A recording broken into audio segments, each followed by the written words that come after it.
Hello বন্ধুরা, আপনারা সবাই কেমন আছেন? আশা করি সবাই ভালো আছেন।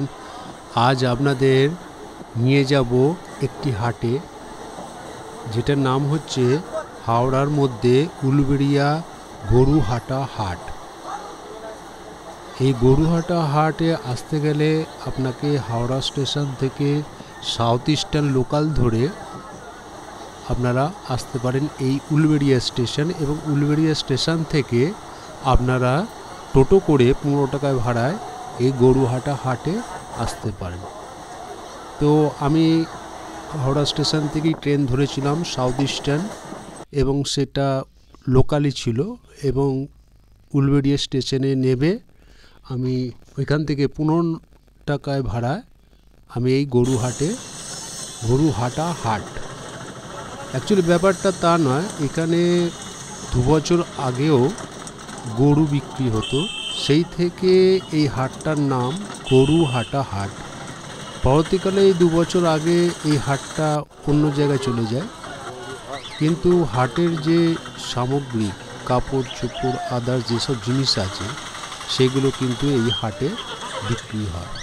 তো এই হাটটা প্রত্যেক শনিবার বসে, এবং খুবই সস্তার মধ্যে, নিম্ন মধ্যবিত্তের ঘরের মধ্যেই এই হাট হয়, এবং প্রচণ্ড ভিড়ও হয়। আর আমি যে সময় গেছিলাম সেখানে আসন্ন ঈদ ছিল, সেই জন্য একটু ঈদের ভিড়টাও ছিল। তো আপনারা আসতে পারলে এই হাটেও বাজার করতে পারেন, কাপড় চোপড় যা আছে। এছাড়া এখানে গাছের চারা এবং মাছ ধরার যে জাল, সেগুলো বিক্রি হচ্ছে, আমি দেখতে পেয়েছি। তো খুব ভালো হাট, এবং ভ্যারাইটিস জিনিস আছে, এবং এখানকার যে দোকান, পার্মানেন্টলি দোকানও কিছু আছে যেগুলো ভালো ভালো জিনিস বা প্রোডাক্টের জিনিস বিক্রি হয়।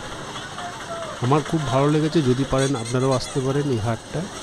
খুব নিম্ন মধ্যবিত্ত ঘরের মধ্যে যে হাট বা জিনিসপত্র কেনা, এটা কিন্তু সবচেয়ে বেটার আমার কাছে লেগেছে।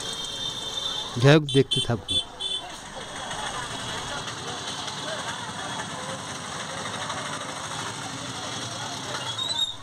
আর একটা জিনিস বলা হয়নি, এই হাটের সোজা গেলেই কালী মন্দির, যেটা উলুবেড়িয়া কালী মন্দির নামে খ্যাত, খুব নামকরা ঠাকুর, এবং গঙ্গার ধারে। তো এই রাস্তা দিয়ে সোজা গেলেই কিন্তু আপনারা গঙ্গা পাবেন, এবং কাছাকাছি উলুবেড়িয়া স্টেশন ছাড়াও ফুলেশ্বর স্টেশনও আপনারা নেবে এই জায়গায় আসতে পারেন, এবং ফুলেশ্বর থেকে সেটাও সেই 15 টাকায় ভাড়ায় আপনারা এই হাটে আসতে পারেন।